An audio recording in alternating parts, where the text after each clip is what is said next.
Hey everyone.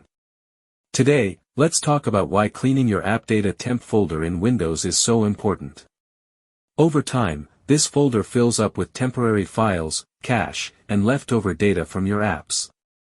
These files can take gigabytes of space, slow down your computer, and even cause apps to crash or lag. Many people clean the temp folder but forget about AppData, and that's where most junk builds up. By cleaning it, you can free up valuable disk space. Speed up your system performance. Fix slow startups and app issues. To clean it manually, right-click the Start menu, select Run. Type %local appdata %temp and press Enter. Press Ctrl+A to select all, then delete.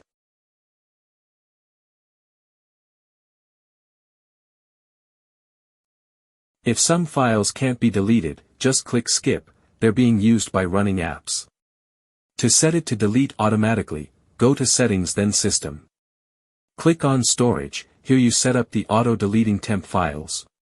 Click on Storage Sense. Turn it on, and under Temporary Files, enable Delete temporary files my apps aren't using. Windows will now auto-clean your AppData Temp folder regularly, keeping your PC faster and clutter-free.